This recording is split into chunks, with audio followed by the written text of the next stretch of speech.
to Scenic Painting 101, brought to you from my garage by LAPC College and COVID-19. Today, I'm going to show you two basic scenic painting techniques and how you can use those techniques to paint something like this rustic gate. The first technique is wet blending, which we'll use to lay in our base coat and to define the position of our boards on our gate. The other technique I'll show you is called dry brushing, which is what we use to define the grain of the wood. Along the way, I'll also show you an easy way to paint some knots, and then we'll finish up the project with a little bit of highlight and shadow. So let's get started. The first step of almost any painting job is to lay down a priming coat. This should be a color close to your base color. Since in this project the base is actually a blend of three colors, I used my middle color here as the primer. So I want to lay out where my fence battens go. Normally you would measure this out to make sure everything's nice and square and even, but I'm just eyeballing it here for this demo.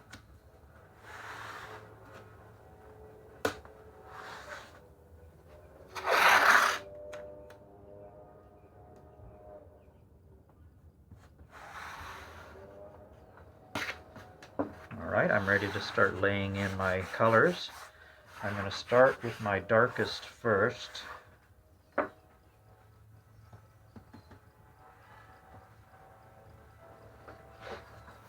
So what we're trying to simulate here is boards of a fence.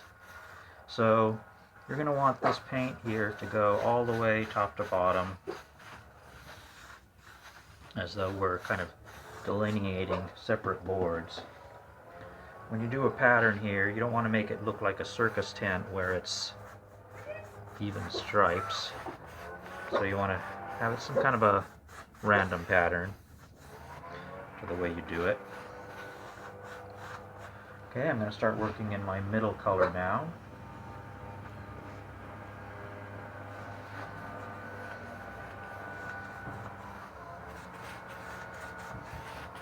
Kind of get it on there. And then start blending it in.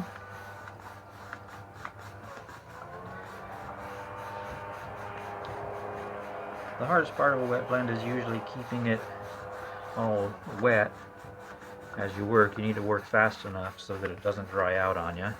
This is fortunately a small project, so it's pretty easy to get this all blended before it dries out. Okay, that's about all I want to do on that. I want to keep some definition. Depending on the project, you might want to blend it more or less.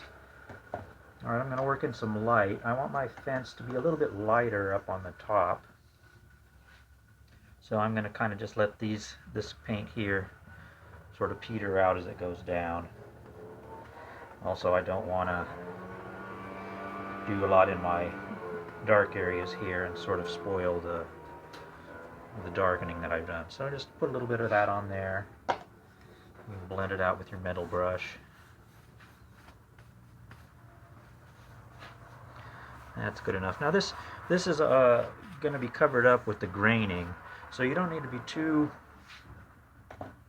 careful about the way you do this. You want to get a nice blend, but you don't need to spend a whole lot of time on it.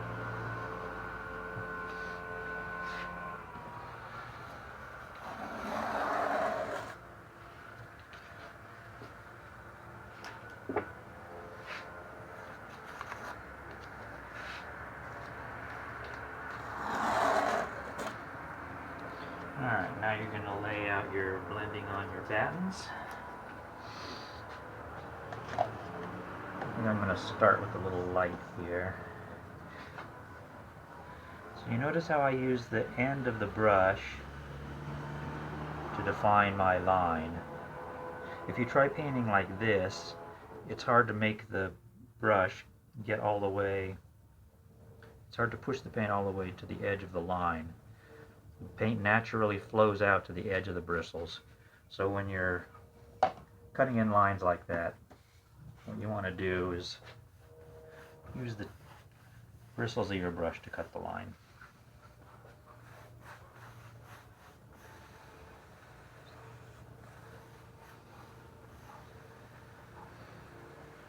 makes sense here. Do this diagonal board first.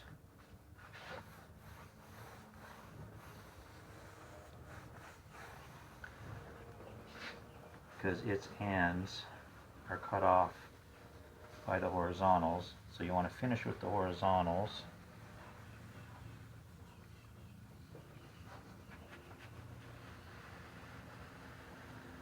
So that you have that line going across there like that.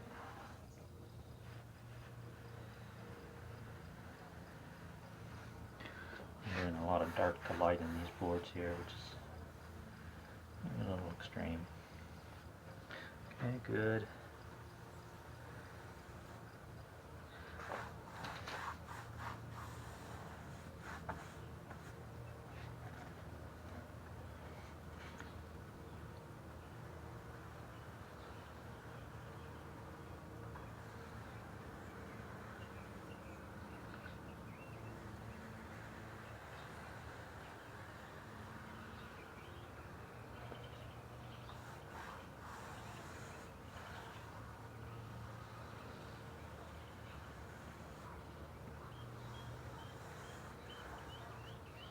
Alright, so now we want to let this dry. I'm going to go ahead and wash out my paint brushes, and we'll come back to this later. Now that my base is completely dry, I'm ready to dry brush in the grain. So first I'm going to mask off my frame boards, and I'm just going to reuse the masking tape that I used before. You can usually use a piece of masking tape over and over again for at least 4 or 5 times before it loses its stickiness or gets so wet that you can't use it anymore.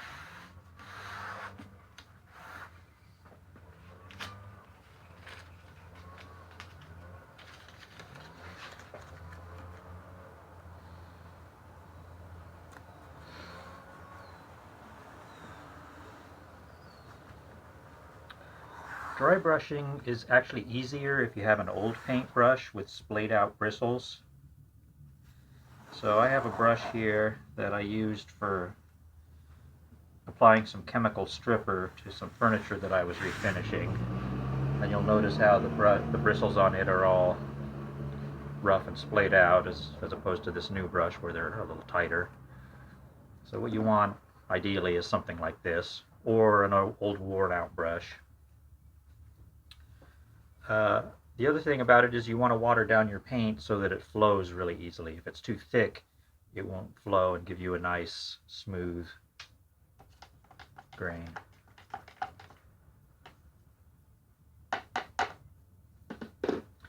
So normally when you paint, you dip your brush in your paint, take it out, and you rub your brush on one side of your pail or cup or whatever you're using. For dry brushing, you want to get out more paint than that, so you probably will rub off both sides. It's also a good idea to have a piece of scrap wood handy so you can sort of see whether you're getting enough of a grain. So this looks pretty good to me, so I'm going to go ahead and continue here. Generally, you want to keep it to straight lines. If you want to do a little wiggles in there, you can. It's kind of add some interest to it, but don't go overboard on that. If you want to put some knots in the wood, you can dip your thumb or a finger in the paint and just twist it around like that. Maybe just put a few in random spots. I wouldn't overdo it. Maybe 3 or 4 is enough.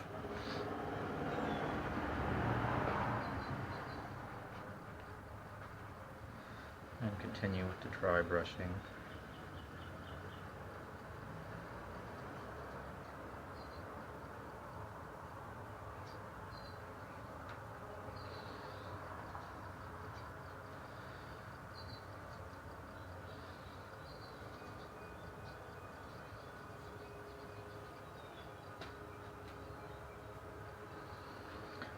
Okay, now I need to let this dry before I can do my highlight. Alright, now that that's dry, I'm going to add in my highlight grain. I'm using this little fan brush here. And I'm going to do just some little weird shapes around some of these knots. The wood around a knot always tends to be kind of unpredictable in the grain form that it takes. So some of them you'll just do something like that.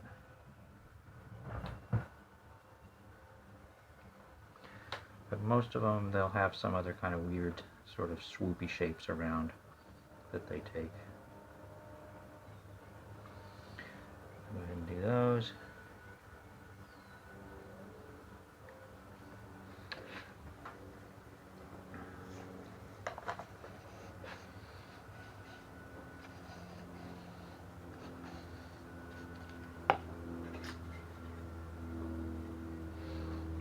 Continue.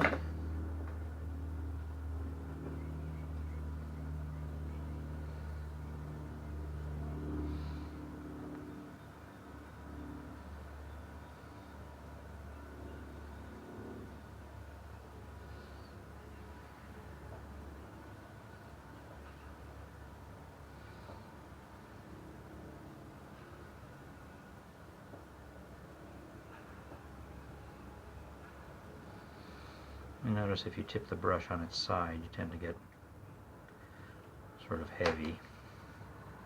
So it's best to just keep it flat as much as you can, but sometimes if you're going around a knot, you need to tip it a little bit.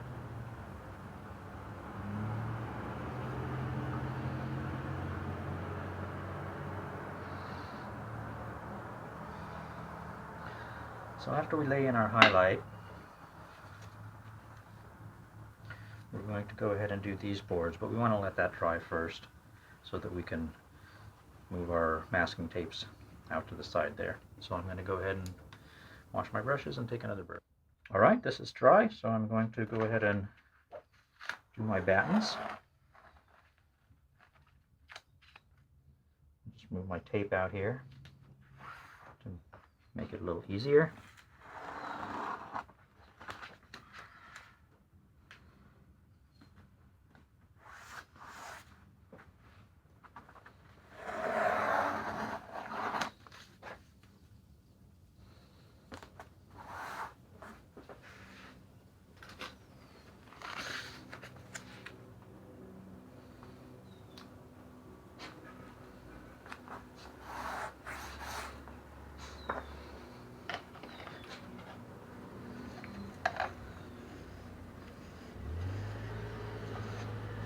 Diagonal first.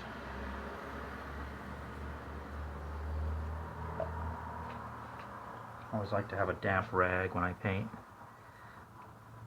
so you can clean up edges or drips.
It's a little heavy. Okay.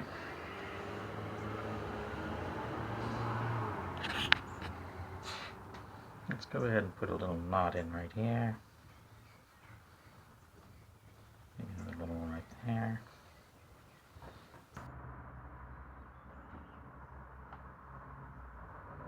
Some highlights here.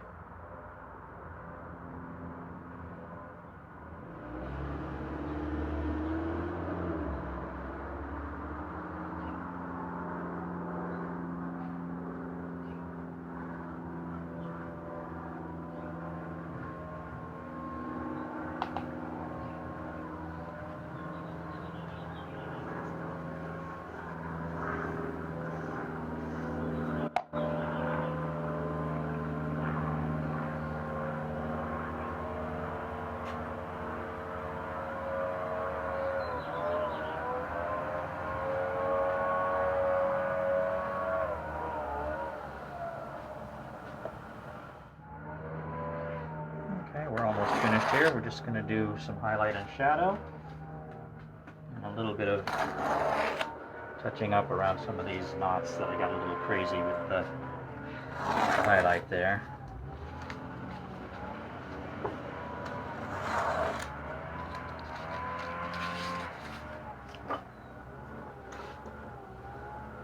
Take my base, middle, tone that down a little bit.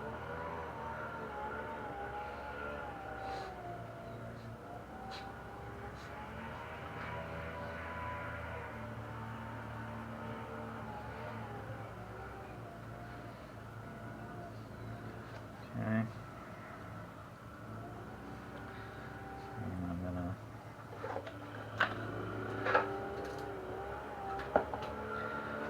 clean up those knot shapes.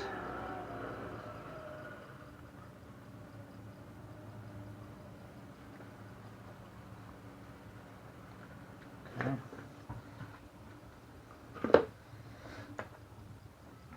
Alright, so I have some real thin paint here. Black paint and water. I'm going to do a shadow line under these batten boards, using a liner stick to guide my brush.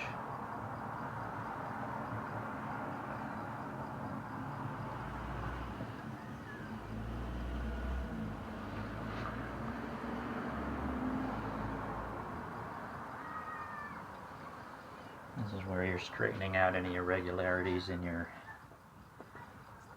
wet blend and your dry brushing. Just touching it up with your shadow. And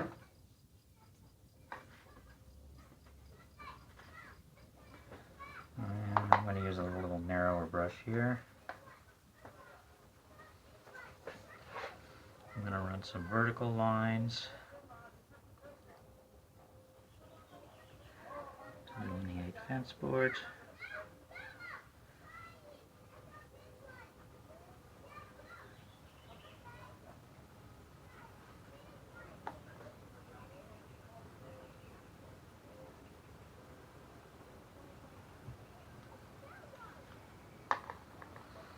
Make sure that none of these lines run through a knot when I place them.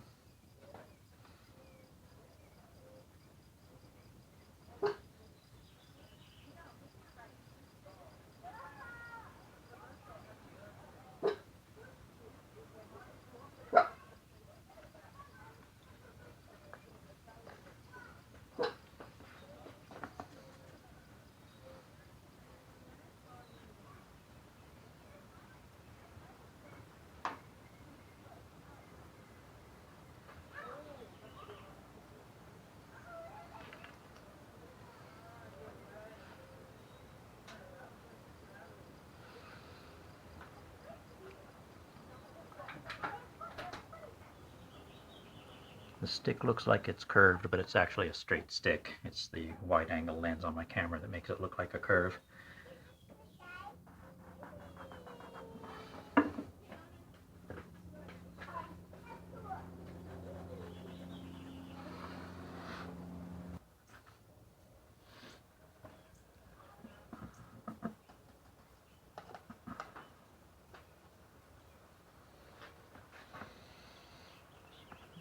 Highlight.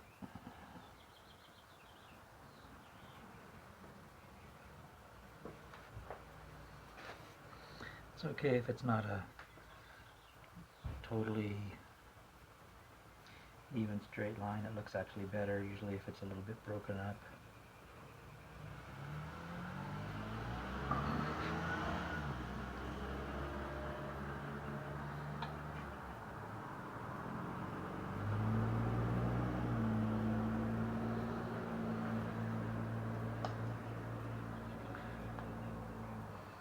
Usually I try to do my highlights on the side of the piece that's going to be facing towards center stage, since generally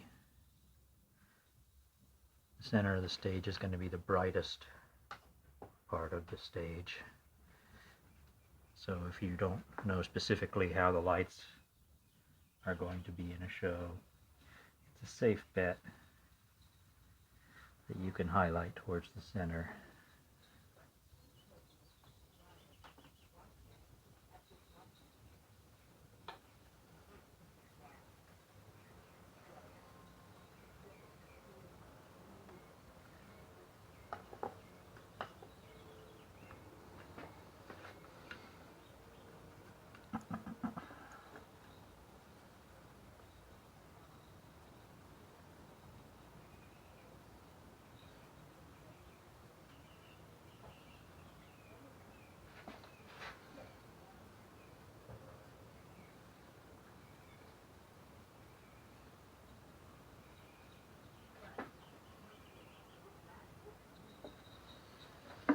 A little bit extra at the top.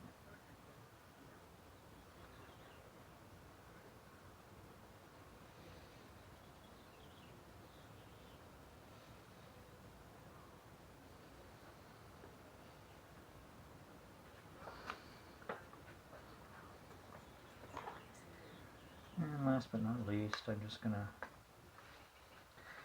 add some cracks in on my knots. Not all knots have cracks, but a lot of them do. And just kind of clean up a little bit on some of them.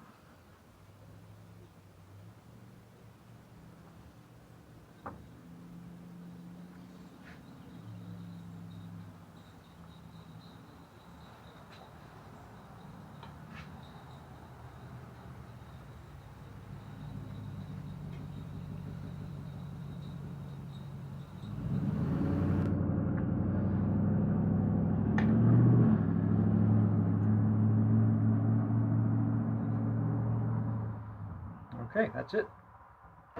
I hope you enjoyed watching this demonstration, and I hope you'll try it yourself.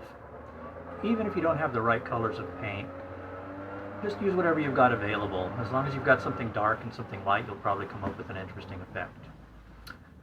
Wet blending is something that you use all the time in the theater, and dry brushing is handy not only for wood grain effects, but also for creating a linen or rough fabric effect by cross-hatching your brush strokes. We also use dry brushing just to add age to a prop. Thanks for watching.